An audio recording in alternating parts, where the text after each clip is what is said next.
नमस्कार और गंगा एजुकेशन में आपका पुनः स्वागत है। इस प्लेटफॉर्म पर आपको विधि क्षेत्र से संबंधित महत्वपूर्ण विषयों पर व्याख्यान, विधि से जुड़े हुए प्रतियोगी परीक्षाओं की तैयारी, महत्वपूर्ण कानूनी तथ्य तथा विधिक इतिहास से संबंधित सामग्री सरल और व्यवस्थित रूप में उपलब्ध होगी। आज के इस वीडियो में uniform civil code bill for Maharashtra 2026 के ऊपर बात करेंगे। नमस्कार, आज हम एक बहुत ही महत्वपूर्ण विषय पर चर्चा करेंगे, Maharashtra uniform civil code bill 2026। ये एक ऐसा टॉपिक है जो लॉ के छात्रों और खास तौर पर न्यायिक सेवा के उम्मीदवारों के लिए जानना बेहद जरूरी है। तो इस पूरे विश्लेषण में हम इस प्रस्तावित कानून के जो मुख्य प्रावधान हैं उन्हें एक एक करके समझेंगे और ये भी देखेंगे कि आखिर ये बिल महाराष्ट्र में पर्सनल लॉज में एकरूपता यानी यूनिफॉर्मिटी कैसे लाना चाहता है। चलिए एक नज़र डालते हैं कि आज हम क्या क्या कवर करेंगे। हम बिल के परिचय से शुरू करेंगे, फिर विवाह, तलाक और लिव इन संबंधों के प्रावधानों को देखेंगे, विरासत के नियमों को समझेंगे, इसके कानूनी प्रभाव पर बात करेंगे और आखिर में परीक्षा के लिहाज से जो ज़रूरी बातें हैं उन पर भी नज़र डालेंगे। तो चलिए पहले सेक्शन से ही शुरुआत करते हैं और ये समझने की कोशिश करते हैं कि इस बिल को लाने के पीछे का मूल उद्देश्य आखिर है क्या। देखिए, किसी भी कानून का जो statement of objects and reasons होता है वो उसकी आत्मा होती है। इसके अनुसार इसका मुख्य लक्ष्य क्या है? वो ये है कि जो अलग अलग पर्सनल लॉज हैं उनकी वजह से जो कानूनी असमानता, भेदभाव और जटिलता पैदा हो गई है उसे दूर किया जाए और साथ ही जेंडर इक्वालिटी, सामाजिक न्याय और व्यक्तिगत स्वतंत्रता को बढ़ावा दिया जाए। अब बात करते हैं इसके दायरे की, जो जानना काफी दिलचस्प है। सेक्शन 1 क्लॉज 3 के हिसाब से ये पूरे महाराष्ट्र राज्य पर लागू होगा, लेकिन यहाँ एक एक्सेप्शन है। सेक्शन 3 के तहत ये शेड्यूल्ड ट्राइब्स के सदस्यों पर लागू नहीं होगा। चलिए अब अगले सेक्शन पर चलते हैं और ये देखते हैं कि ये बिल विवाह यानी मैरिज के लिए क्या नए और समान नियम लेकर आया है। सेक्शन 5 के मुताबिक एक वैलिड मैरिज के लिए 3 बहुत जरूरी शर्तें हैं। पहली, लड़के की उम्र कम से कम 21 साल और लड़की की 18 साल होनी चाहिए। दूसरी, दोनों की सहमति फ्री और वॉलंटरी हो, मतलब किसी दबाव में न हो। और तीसरी और सबसे अहम बात, बहुविवाह यानी बिगैमी या पॉलीगैमी पूरी तरह से प्रतिबंधित होगा। इस बिल का एक बहुत ही महत्वपूर्ण पहलू है मैरिज रजिस्ट्रेशन। सेक्शन 4 के तहत महाराष्ट्र में होने वाली हर शादी का रजिस्ट्रेशन अब कंपलसरी कर दिया गया है और इससे कोई फर्क नहीं पड़ता कि शादी किसी भी धर्म, रीति रिवाज या प्रथा के अनुसार हुई हो। और हाँ, अगर रजिस्ट्रेशन नहीं कराया तो उसके लिए पेनल्टी का भी प्रावधान है।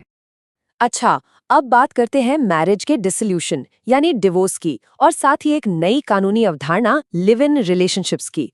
देखते हैं कि बिल में इनके बारे में क्या कहा गया है। सेक्शन 6 के अनुसार तलाक के लिए अब सभी नागरिकों पर एक जैसे कानूनी आधार लागू होंगे, मतलब अब धर्म के आधार पर अलग अलग नियम नहीं चलेंगे। और सबसे जरूरी बात यह है कि एलिमनी, मेंटेनेंस और बच्चों की कस्टडी जैसे मामलों में कोई जेंडर बायस नहीं होगा। ये सारे मामले फैमिली कोर्ट्स के जुरिस्डिक्शन में आएंगे। ये बिल पहली बार लिव इन रिलेशनशिप को कानूनी तौर पर परिभाषित भी करता है। सेक्शन 2C के अनुसार इसका मतलब है 2 अडल्ट लोगों के बीच एक ऐसा रिश्ता जिसमें वे बिना शादी किए आपसी सहमति से एक साथ रहते हैं। सेक्शन 7 में लिव इन रिलेशनशिप्स के नियम बताए गए हैं। यहाँ ध्यान देने वाली बात यह है कि इनका रजिस्ट्रेशन कंपलसरी नहीं बल्कि ऑप्शनल यानी ऐच्छिक है। लेकिन अगर रिलेशनशिप रजिस्टर्ड है तो उससे पैदा हुए बच्चों को एक शादीशुदा जोड़े के बच्चों की तरह ही पूरे कानूनी अधिकार मिलेंगे। और ये तो स्पष्ट ही है कि नाबालिगों के लिए ऐसे संबंध प्रतिबंधित हैं। चलिए अब एक बहुत ही जरूरी विषय पर आते हैं, उत्तराधिकार और विरासत यानी इनहेरिटेंस। देखते हैं कि ये बिल इस क्षेत्र में यूनिफॉर्मिटी कैसे लेकर आता है।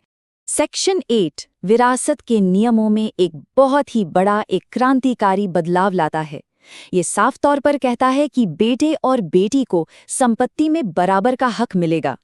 इतना ही नहीं, पति, पत्नी और माता पिता के अधिकार भी समान होंगे। हाँ, जहां तक वसीयत यानी टेस्टामेंट्री सक्सेशन की बात है, वो मामले इंडियन सक्सेशन एक्ट 1925 के हिसाब से ही तय होंगे। अब हम इस बिल के सबसे महत्वपूर्ण कानूनी प्रभाव यानी लीगल इम्पैक्ट पर चर्चा करेंगे। हम ये देखेंगे कि ये बिल किन मौजूदा कानूनों पर असर डालेगा। तो अब सवाल ये उठता है कि इस बिल के लागू होने के बाद जो मौजूदा पर्सनल लॉज हैं, उनका क्या होगा? इसका जवाब हमें मिलता है सेक्शन 10 में। देखिए, ये बिल हिंदू मैरिज एक्ट या मुस्लिम पर्सनल लॉ जैसे कानूनों को रिपील यानी खत्म नहीं कर रहा है, बल्कि ये कहता है कि महाराष्ट्र में अगर इन पुराने कानूनों का कोई भी नियम इस नए कोड से मेल नहीं खाता, मतलब इनकंसिस्टेंट है, तो नया कोड ही लागू होगा। आसान शब्दों में कहें तो ये नया कानून पुराने कानूनों पर ओवरराइड कर जाएगा। एक और बहुत जरूरी बात जो हमें ध्यान में रखनी चाहिए वो सेक्शन 9 में दी गई है। ये सेक्शन साफ करता है कि ये बिल किसी भी नागरिक की धार्मिक मान्यताओं, पूजा पद्धतियों या धार्मिक समारोहों में कोई हस्तक्षेप नहीं करेगा। इसका दायरा सिर्फ और सिर्फ सिविल मैटर्स तक ही सीमित है। चलिए अब इस विश्लेषण के अंतिम और सबसे जरूरी हिस्से पर आते हैं, जो खास तौर पर जुडिशरी और एपीओ परीक्षा की तैयारी कर रहे उम्मीदवारों के लिए है। प्रीलिम्स के लिए सीधे सेक्शन नंबर पर फोकस करें, जैसे section 5 conditions of marriage. Men's के लिए लिव इन रिलेशनशिप्स और effect on existing personal laws यानी सेक्शन 10 जैसे टॉपिक्स पर शॉर्ट नोट्स तैयार कर लें। और इंटरव्यू के लिए इस बिल का उद्देश्य और संविधान के आर्टिकल 44 से इसका क्या संबंध है, ये जरूर तैयार करें। तो आइए एक क्विक रिवीजन करते हैं। 3 मुख्य बातें हमेशा याद रखें। बिल का नाम Maharashtra uniform civil code bill 2026। इसका कोर कंसेप्ट सभी नागरिकों के लिए विवाह, तलाक और विरासत पर एक समान कानून। और सबसे जरूरी sections section 5 marriage, section 8 inheritance और सेक्शन 10 लीगल इम्पैक्ट। और अंत में एक सवाल जिस पर सोचने की जरूरत है। एक समान नागरिक कानून महाराष्ट्र में फैमिली कोर्ट्स के प्रैक्टिकल फंक्शनिंग को यानी उनके कामकाज को कैसे प्रभावित कर सकता है, इस पर जरूर विचार करें। जुडिशरी, एपीओ और दूसरी विधि परीक्षाओं से जुड़ी और भी जानकारी के लिए गंगा एजुकेशन के साथ जुड़े रहें। धन्यवाद। इस सत्र को देखने के लिए धन्यवाद। यदि यह व्याख्यान आपको उपयोगी लगा है तो कृपया लाइक, शेयर और गंगा एजुकेशन को सब्सक्राइब करें और आगे भी ऐसे महत्वपूर्ण विधि व्याख्यानों के लिए जुड़े रहें।